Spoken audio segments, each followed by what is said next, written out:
மக்களே, நான் உங்கள் டிரைவர் கிட்ட சக்தி பேசுகிறேன். இப்போ எங்கே இருக்குன்னு பார்த்தீங்கன்னா நாமக்கல் டோல் பிளாஸில் இருக்கோம். நம்ம வந்து பார்த்தீங்கன்னா மதுரைக்கு நம்மளது படாவில் நம்ம போகிறோம். நம்ம இன்ட்ரா பைபிள் அப்படியே ஆப்போசிட்டு. இது பெங்களூரு, நம்மளது அப்படியே மதுரை. டைமிங்னாலே நம்ம தான் 2 வண்டி நம்மளுக்கு தாங்க. அதை டிரைவர் ஓடிட்டு இருக்காப்புல. அந்த டிரைவர் பாருங்க வீடியோ எடுத்துகிட்டு இருக்கான்.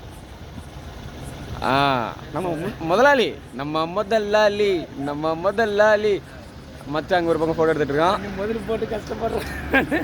வண்டியே எங்களுக்கு தான் கூதி முன்னு போடா. பாட்டர் ஸ்னோ பாட்டர் அவ்வளோதான் மக்களே. அப்படியே இது சவு பெங்களூர். நம்மளது வந்து பார்த்தீங்கன்னா வெஜிடபிள் லோடு. டேரெக்டாக மதுரை போகணும். இவனால தான் லேட்டு. 20 கிலோமீட்டருக்கு முன்னாடி இருக்கிறான். வந்துட்டேன் மச்சான் சொல்லுமா பாய் முடிச்சு விட்றேன். இருங்க பாய் முடிச்சு விட்றானா. அவன் தலை பாருங்க கட்டிங்க, கொரில்லா குரங்கு மாதிரி வெட்டி வச்சுன்னு வெட்டாதரான அந்த கட்டிங்க. அந்த கட்டிங் கொஞ்சம் பாருங்களேன். தலை பின்னாடி பாருங்க அந்த கட்டிங்க. இது என்ன கட்டிங்கன்னே தெரியல. ஓகே மக்களே, மதுரையில் பார்ப்போம் நாளைக்கு காலையில்.